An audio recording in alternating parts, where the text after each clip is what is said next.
Well, thanks for joining in. It's a brand new launching of our brand new blog, the thomasreport.com.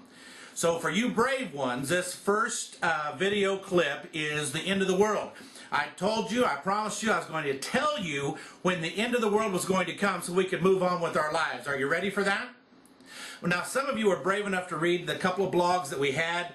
The one blog on the movies. That Hollywood has made over 500 movies to show us so many different ways how to destroy this earth. Everything from virus to volcanoes to earthquakes to snowstorms to polar shifts.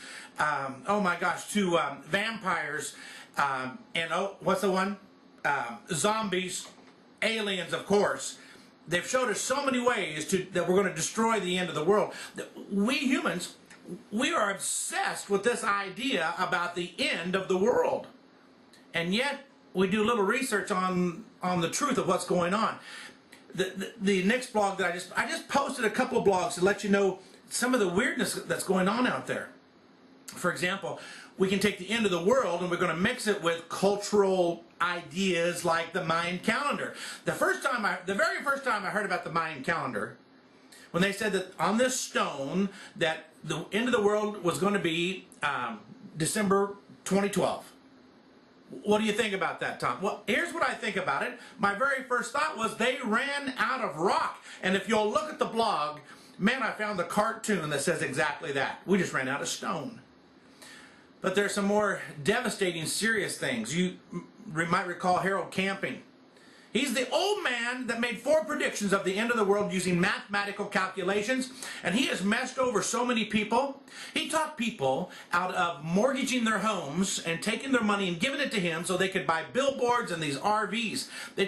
He talked people out of cashing in their children's education funds or cashing in their 401ks and then quitting their jobs because it was going to be the end of the world. Well, after the day he predicted, and it wasn't the end of the world, there's thousands of devastated people walking around just in shock. Well, what in the world is that one? And then, okay, most of you know Hale-Bopp, right? Hale-Bopp, the comet that's coming through. Do you remember this one? The crazy-looking guy on Time magazine that had this group of people convincing that he was the Messiah, that the world was going to be cleansed, and that they needed to catch the spaceship off of this planet so that they wouldn't be involved in the cleansing of the earth when everything's wiped out. And their sign was this comet that was coming through the sky, Hale-Bopp, and that was their spaceship, that was their ticket home. Come on, this guy, 38 people, plus himself, 38 people believed in him. They all drank the Kool-Aid, and it was the biggest massive suicide we've had in America. Because somebody was predicting the end of the world, and these people need to get on a spaceship. Okay, so I'm going to tell you when the end of the world is so we can stop this nonsense and start moving forward. Here it comes. Are you ready? 3, 2, 1. The end of the world? It's today. The end of the world is today. For somebody.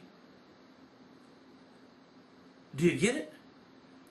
The end of the world is today for somebody. Maybe you. Maybe me.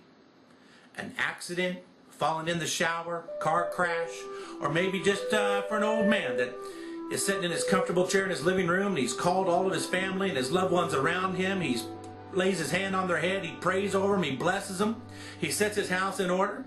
This is how things are going to run when I'm gone. He puts his house in order, everybody's at peace, he closes his eyes and he goes to sleep. The Bible says he sleeps with our forefathers. Even if it's done biblically, it's going to be the end of the world for somebody today.